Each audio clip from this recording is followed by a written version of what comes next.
Olá, tudo bem com você? Seja bem-vindo a mais uma lição da Escola Sabatina aqui de Campo Grande. Estamos falando da lição número 6, Ídolos Ameaçadores. Vamos fazer uma breve recapitulação aqui sobre este tema muito interessante. Daniel, o que é ídolo? Ídolo é tudo aquilo que ocupa o lugar de Deus. Que não necessariamente a gente tem que ajoelhar, adorar. Só de a gente achar que a gente ser mais importante que Deus já pode ser um ídolo. Muito bem. O que você acha, Carlinha, sobre ídolos? Temos ídolos hoje? Olha, nós temos vários ídolos hoje, como por exemplo o celular, ele pode ser um ídolo e os vícios também podem ser um ídolo. Verdade, muito bem. Nem sempre os ídolos são aquela figura que a gente pensa, né? Uma imagem de uma pessoa que a gente se ajoelha para adorar. Hoje em dia nós temos outros ídolos, né? Como o celular, igual a Carlinha falou. E Sofia, tem mais algum exemplo de ídolos que nós temos hoje?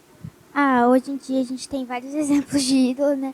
Porque antigamente a gente tem a imagem de ídolo como uma coisa, uma escultura, alguma coisa que a gente vai ajoelhar.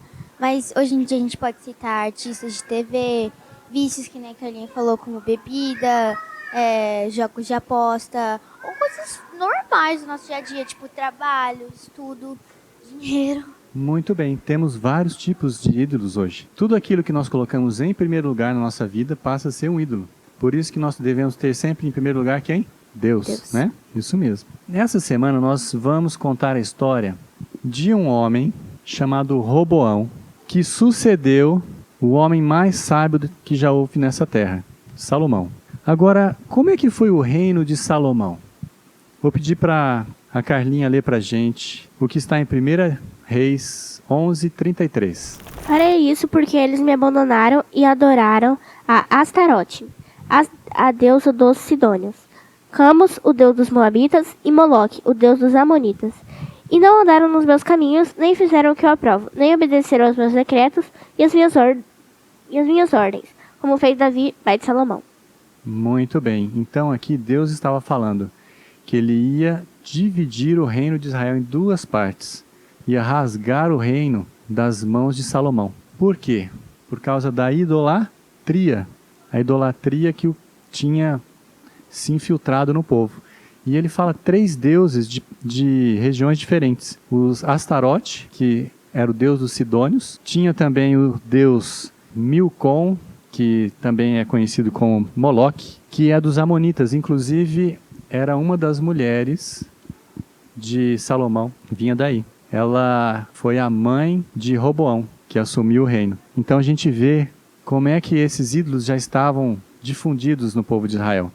E também fala de um outro, Quemós, que era um dos Moabitas. Então a gente vê que tinham vários ídolos ali. E isso levou o reino de Israel à sua deterioração. Quando então Salomão morreu, quem que veio a substituir? Você lembra do nome? Roboão. Roboão, muito bem. E aí ele foi para onde? Que cidade? Cidade de Siquém. Na cidade de Siquém, então ele chegou lá e ele esperava que todo o povo o aclamasse rei. E quando ele chegou lá, havia uma multidão muito grande. Só que eles vieram com algumas indagações. Na verdade, eles estavam cansados. Estavam cansados de pagar impostos. Porque Salomão, quando ele se desviou de Deus, ele começou a cobrar muitos impostos e exigir grandes quantias de dinheiro de várias pessoas ali, de várias tribos e inclusive de outros países que estavam ali ao redor. Então eles se reuniram e queriam saber qual seria a posição de Roboão. Esse foi o primeiro desafio de Roboão. O que ele deveria fazer agora? O que você acha que ele devia fazer, Carlinha? Eu acho que ele deveria parar com os impostos ou então diminuir assim, o preço em um valor assim, um tanto considerável. É ruim pagar impostos altos, né? Mas quem que ele deveria consultar para ter uma resposta melhor possível? Quem, Daniel? Deus. A Deus, isso, muito bem. E o que ele fez? Ele respondeu na hora? Não respondeu na hora. Isso é interessante. Às vezes a gente tem algumas questões que a gente não sabe da melhor forma de responder. E uma das formas de a gente se sair bem é dar um tempo para a gente pensar. E ele foi esperto aí, ele falou, não, calma aí, vocês venham daqui 3 dias que nós vamos discutir isso aí. E aí ele foi pedir conselhos para quem, Sofia? Acho que ele deveria ter pedido conselho para Deus, primeiramente. Mas ele achou melhor, na ocasião, pedir conselhos para as pessoas que estavam ali na volta dele. Aqui em segunda Crônicas 10, a gente vê primeiro para qual grupo de pessoas que ele pediu conselho. O primeiro conselho que ele pediu foi para alguns... Aqui. Eles lhe disseram, se te fizeres benigno para com este povo, e lhes agradares, e lhes falares boas palavras, eles se farão teus servos para sempre. Mas daí ele parou, ele pensou, e aqui no versículo 8 a gente vê que ele acabou desprezando o conselho que os anciãos tinham dado para ele. E aí ele foi, então, pedir o conselho para os jovens amigos dele que estavam ali mais no círculo social dele. O problema é que esses jovens não deram um conselho muito bom. Esses jovens, eles acabaram falando para que ele assustasse o povo, colocasse uma imagem de autoridade, uma imagem, uma imagem que seria até um pouco mais amedrontosa do que a que seu pai tinha dado. Aqui no versículo 10, e os jovens que haviam crescido com ele lhe disseram, assim falarás ao povo que disse, teu pai fez pesado o nosso jugo, mas alivia-o de sobre nós. E assim você falará, meu dedo mínimo é mais grosso que o dos lombos do meu pai. Então eles falaram para que ele passasse uma imagem mais de autoridade e que vocês sofreram com meu pai, vocês vão sofrer ainda mais com ele. Mas a gente vê que isso não foi muito bom. Muito interessante. Então ele pegou dois conselhos diferentes. O primeiro deles era um dos anciãos, ou seja, daqueles conselheiros de seu pai, de Salomão. E o conselho dele era o quê? Seja bondoso com as pessoas, que eles vão ser servos para sempre, serão seus servos para sempre. Mas ele, agora que estava chegando ao trono, trazendo consigo seus amigos, cada um queria tomar queria ser autoridade numa região, numa área, eles queriam mostrar autoridade e deram um conselho totalmente oposto. Falaram, você acha que meu pai era muito severo com vocês? Vocês não viram nada. Eu vou ser muito pior. Essas pessoas saíram revoltadíssimas e havia um líder entre elas. Um líder que já havia sido, inclusive, tinha fugido na época do seu pai, na época de Salomão, tinha fugido dali, porque um profeta disse a ele que ele teria 10 tribos, ele reinaria sobre as 10 tribos de Israel. Quando Salomão ficou sabendo disso, Salomão colocou ele para correr. Falou, saia daqui. E ele fugiu para o Egito. Quando ele ficou sabendo então, que Salomão havia morrido, ele voltou. E agora ele estava entre o povo, e ele era um dos líderes ali. E as pessoas ficaram tão revoltadas que elas saíram e falaram, nós não queremos mais parte com Davi. Nós não somos mais descendentes de Davi. Vocês fiquem aí para o sul, a tribo de Judá, e nós vamos colocar Jeroboão como nosso rei. Mas, vocês acham que Roboão ficou satisfeito com isso? Não ficou. E aí ele mandou um homem muito sensato, chamado Adonirão, para ir lá tentar fazer as pazes. E quando ele estava no caminho, Roboão foi junto com ele, mas parou a um certo ponto e Adonirão continuou e conversou com as pessoas, e as pessoas estavam tão revoltadas que elas mataram Adonirão a pedradas. Foi algo terrível. E aí Roboão fugiu e voltou para Jerusalém. Quando Roboão voltou, Roboão pensou assim, agora eles passaram dos limites. Então ele juntou dos 180 mil soldados para guerrear contra o Reino do Norte. Mas Deus chegou lá e falou, olha, não faça isso. Não lute contra seus irmãos. E ele acatou a voz de Deus. E ele começou a pensar naquilo e ele viu as coisas que tinha feito de errado. Então ele resolveu seguir os conselhos dos sábios de seu pai. E se aproximou novamente com Deus. E ele conseguiu que houvesse prosperidade no Reino do Sul. E isso aí causou um pouco de inveja em Jeroboão, que estava no norte. E aí ele ficou com medo das pessoas começarem a migrar para o sul, até porque Jerusalém ficava no sul.